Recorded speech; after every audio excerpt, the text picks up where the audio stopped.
शैतान शक्तिशाली है। People perish because they lack my knowledge. परमेश्वर ने बोला मेरे लोग इसलिए नाश होते हैं कि उनको ज्ञान की कमी है। Now think about this, okay? So this guy who is not a believer but he understands God's principles. तो ये आदमी जो विश्वासी नहीं है लेकिन परमेश्वर के सिद्धांतों को जानता है। He knows if you want increase or if you want to eat a certain kind of fruit, then you need to sow a certain kind of seed. उसको इतना पता है अगर आपको बढ़ोतरी चाहिए या एक तरह का फल खाना है तो उसका बीज आपको बोना पड़ेगा। And he takes those seeds, वो he बीज plants लेगा। it and starts to water it every day. वो उस बीजों को लेकर के उसको हर दिन पानी देता है।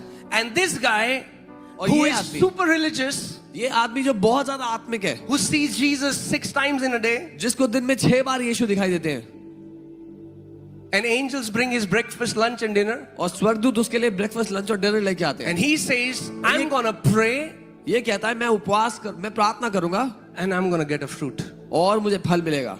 And he says, God says. और कहता है परमेश्वर ने ऐसा बोला मुझे। Just because somebody says God says doesn't mean God says. सिर्फ इसलिए कि कोई कहता है कि परमेश्वर ने मुझे ये बोला है तो इसका मतलब ये नहीं कि परमेश्वर ने उसको बोला है। Don't be gullible, church. इतने आसानी से मूर्ख मत बनो church. Okay? It's time we grow in the word so nobody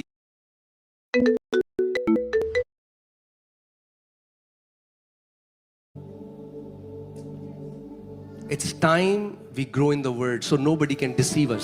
वचन है, वचन में बढ़ने का समय है ताकि कोई भी हमें धोखा न दे सके। All right, now tell me. Will this guy ever get fruit? Tell me. क्या इस आदमी को कभी फल मिलेगा? खुद बताओ। But he's fasting 40 days. और वो तो 40 दिन उपवास कर रहा है। He also went to Israel and got some mud from Israel. वो इजराइल जाके मिट्टी भी लेके आया था वहां से। Will he get fruit? फल आएगा? No, because नहीं। God has set a principle. If you want increase, you will have to plant and water, and then God will give you the increase. क्योंकि परमेश्वर ने ही ये सिद्धांत ठहराया है, अगर फसल चाहिए तो बीज बो, उसको सींच और तब फसल बढ़ोतरी आएगी। You cannot ignore God's laws and think I will do my way and call it prayer and think you will get the answer. You will not get the answer. परमेश्वर के सिद्धांतों को नजरअंदाज करते हुए सोचो मैं जैसे चाहता हूं वैसा करूंगा, उसको प्रार्थना कहूंगा और उत्तर मिल जाएगा, तो उत्तर नहीं मिलेगा। And much of what we call prayer is we are trying to convince God to do it. ज्यादातर हम जिसको प्रार्थना बोलते हैं वो हम परमेश्वर को रजामंद कर रहे हैं। Oh God, ओ प्रभु, give me apple, मुझे सेब hallelujah, दे दो, give me मुझे apple, सेब- hallelujah, give me Hallelujah. apple, hallelujah. सेब दे दो, hallelujah. And God is saying, sow the seed of apple, hallelujah, sow the seed of apple, hallelujah, sow the seed of apple. और परमेश्वर कह रहा है सेब का बीज बो दे, हालेलुया, सेब का बीज बो दे, hallelujah. Are you getting what I'm saying? समझ रहे जो मैं कह रहा हूँ? The Bible says we have to grow in understanding and knowledge. Bible कहती है हमें समझ और ज्ञान में बढ़ना है। When you understand the laws that God has set, success becomes automatic. जब आप उन सिद्धांतों को समझते हो जो परमेश्वर ने ठहराए हैं तो सफलता अपने आप आती है। Growth becomes automatic. बढ़ोतरी अपने आप होती है। Increase becomes automatic. बढ़ोतरी अपने आप होती है। Amen. I was telling you about partnership. मैं आपको साझेदारी के बारे में बताऊं। Sowing the seed is your responsibility. बीज बोना आपकी Say, जिम्मेदारी है। sowing the seed is my responsibility. बोलो बीज बोना मेरी जिम्मेदारी है। Say, planting the seed is my responsibility. बोलो बीज बोना मेरी जिम्मेदारी है। Bringing the growth is God's responsibility. बढ़ोतरी लाना परमेश्वर की जिम्मेदारी है। So many people are worried about God's responsibility and they ignore their own responsibility. बहुत से लोगों को चिंता है परमेश्वर की जिम्मेदारी के बारे में, पर अपनी जिम्मेदारी को नजरअंदाज करते हैं। If you do the first two part, God is faithful to do his part. अगर आप पहले दो काम करोगे तो परमेश्वर अपना काम करेगा। Amen. Say again. Say, sowing the seed is my responsibility. बोलो बीज बोना मेरी जिम्मेदारी। Okay. But what seed? क्या बीज? Can you put Luke 8:11? लूका 8 उसका 11। Now Jesus is saying, he's telling the mystery, right? अब यीशु या रहस्य बता रहे हैं। He told the disciples, to people who are outside or who are not saved, who are not in the kingdom, everything else comes in parables, but to you, it comes, I have given you the key is to understand. So the mystery is this, the parable is this, the seed is what? जो बाहर के लोग हैं उनके लिए सब कुछ रहस्य में होता है, पर आपके लिए आसान किया यीशु ने समझ के साथ बताया। उसने बताया दृष्टांत ये है कि जो बीज है वो वचन है, परमेश्वर का वचन। Some people are sick and they're saying, "Oh God, heal me. Oh God, I know one day you'll heal me. Oh God, when will you heal me? Oh God, when will you heal me?" कुछ लोग जो बीमार है वो प्रार्थना करें, प्रभु मुझे चंगा कर दो, एक दिन मुझे बताया मुझे चंगा करोगे, प्रभु चंगा कर दो। Don't you have compassion on me? प्रभु मुझ पे दया नहीं आती। If you want healing, चंगाई चाहिए, it's there for you. आपके लिए है।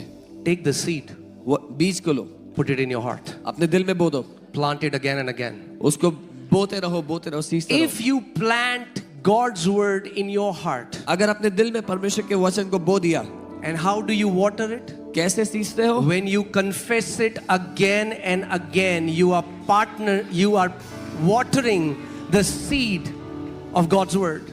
जब अपने मुंह से उसको बार बार अंगीकार करते हो, आप उसके बीज को पानी दे रहे हो अपने दिल में। And then और तब God brings the increase. परमेश्वर बढ़ोतरी को लेकर आता है। God is looking for our partnership. परमेश्वर हमारी साझेदारी ढूंढता है। Much of what we call prayer is begging.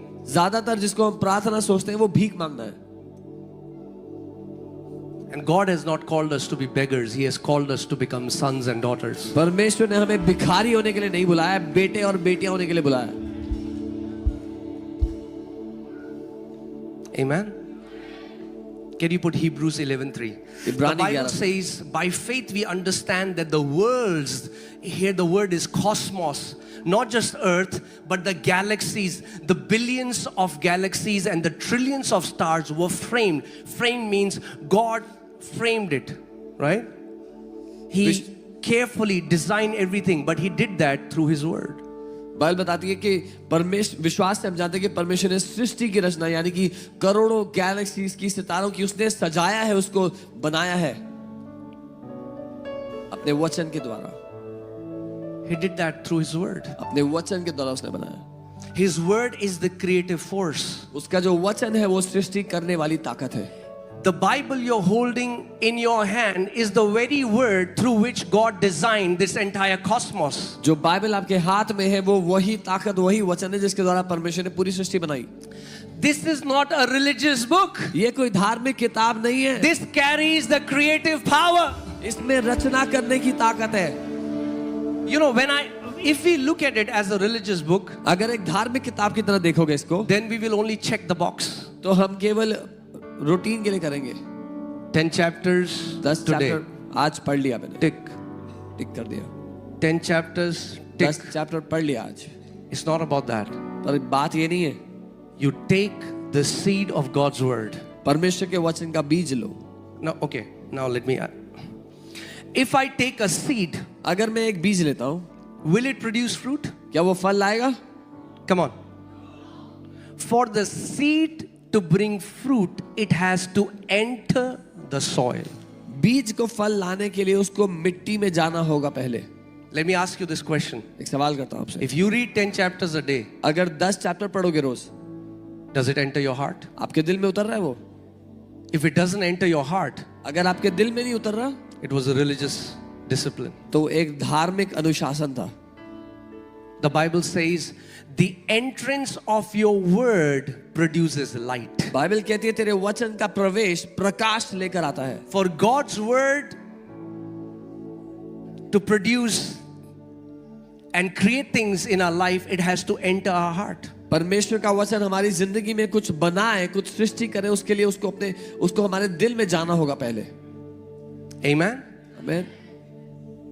What if I tell you that you don't have to beg another day in your life? क्या होगा अगर मैंने आपसे कहा कि आपको अपनी जिंदगी में एक और दिन भी भीख नहीं मांगनी पड़ेगी कभी? Okay, let me tell you.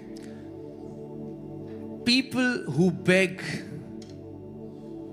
from God are those who do not know the promises that God has already kept for his children.